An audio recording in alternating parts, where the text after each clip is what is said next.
Have you ever tried to control something as unpredictable as the rain, watching it fall, thinking maybe, just maybe, you could learn its rhythm? This is the story of a boy who believed discipline could count the uncountable, who thought patience could turn something as wild as weather into a teacher.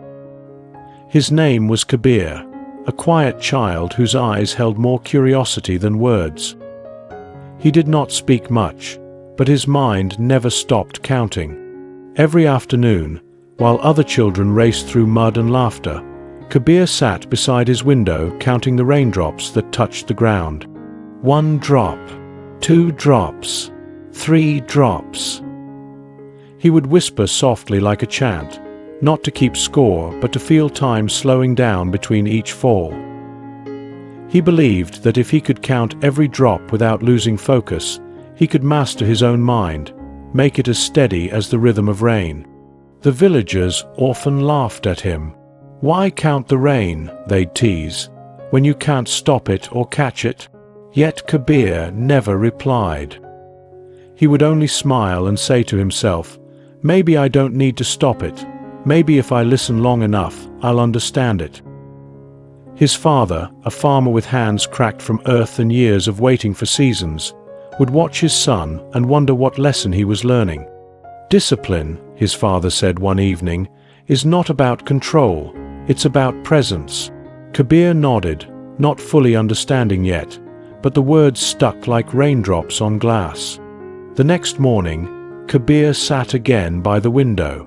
The rain fell in slow rhythm, like music only he could hear, and his brush moved gently, tracing its sound on paper. He began to record the time between each drop, whispering the numbers under his breath like a secret prayer. Sometimes he lost count and started over, smiling at his own mistakes. Days turned into weeks. Every evening, he filled his notebook with tiny marks that looked like falling rain themselves, pages that shimmered with quiet effort. Sometimes, the rain would stop suddenly, leaving him in silence so complete he could hear his heartbeat. The stillness felt heavier than the storm. One evening his mother asked, "Why count raindrops when they vanish so quickly?" She lit a lantern, and the flame flickered over his quiet face. Kabir replied softly, "Because tomorrow they'll fall again, and I want to know how it feels to be ready for something that always changes." Soon, the villagers began calling him the boy of endless patience. It wasn't meant as praise, only confusion at how anyone could sit so long doing nothing. But Kabir didn't care. He smiled through every joke, through every passing storm, and when his fingers cramped from writing, he still listened, to the rhythm, not the noise. Then one afternoon, thunder cracked across the valley like a drumbeat. The air grew thick, and the smell of wet soil rose from the fields. His father rushed inside, rain pouring down his shoulders. "Kabir," he shouted, "the fields will flood. Help me build the drains before the storm grows." Kabir ran into the open fields, the rain stinging his skin like tiny lessons testing his resolve.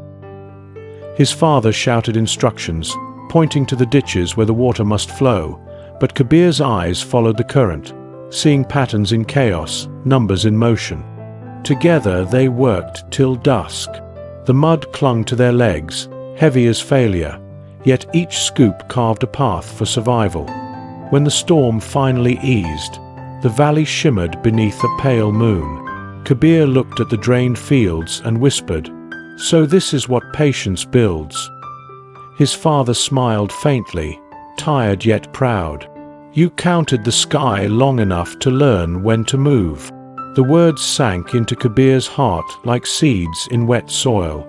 Days passed. The rains grew softer.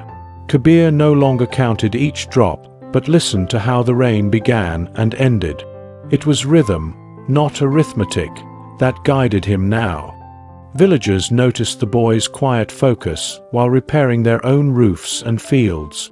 They began asking him when the next rain might come. Kabir didn't predict, he observed.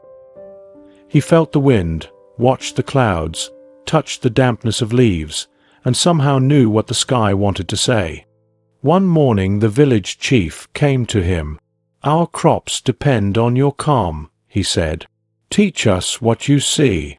Kabir hesitated, unsure if patience could be taught. But then Kabir smiled. "Patience isn't taught," he said softly. "It's practiced, like counting rain until you forget the number and remember the sound." That season, no one rushed.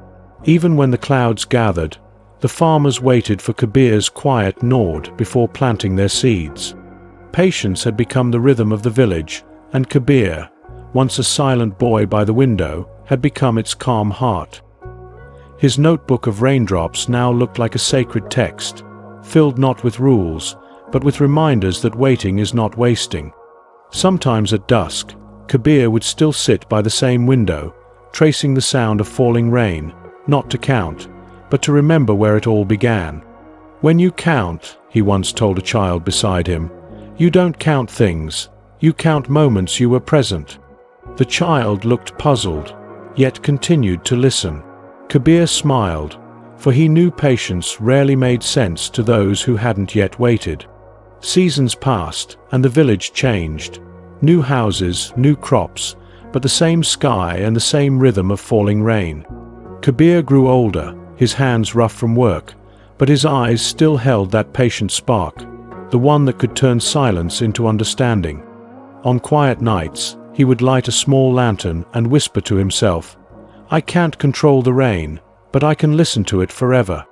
Outside, the rain would begin again, gentle, endless, forgiving, and Kabir would close his eyes, smiling at the only sound that ever truly spoke to him. One monsoon night, the storm returned fiercer than ever before. Lightning flashed across the hills, turning the sky white for a heartbeat. The villagers panicked, rushing to save what they could, but Kabir stood calmly in the doorway, eyes tracing the direction of each gust. He stepped outside slowly, lifting his palm to feel the drops. Each one struck like a reminder that chaos and beauty were the same rain seen differently. As thunder rolled away, Kabir began to dig shallow channels, showing others how to guide the water instead of fearing it. Together, they saved the crops again, and when the dawn came, the rain stopped as if bowing to their patience. The chief said, "You've given us more than knowledge. You've taught us to breathe through the waiting." Kabir nodded, water dripping from his hair. That morning, he opened his old notebook. The ink marks had bled from the rain, but instead of sadness, he saw beauty in the blurred shapes, like raindrops painting themselves. He smiled gently and said, "Maybe patience was never about counting. It was about trusting that every drop falls where it's meant to." Outside, the storm had passed. The air smelled of wet earth, and a single bird sang somewhere beyond the mist. That night, the stars returned, clear and endless. Kabir lay beneath them, eyes half closed, listening not to the silence but to the echo of rain within him.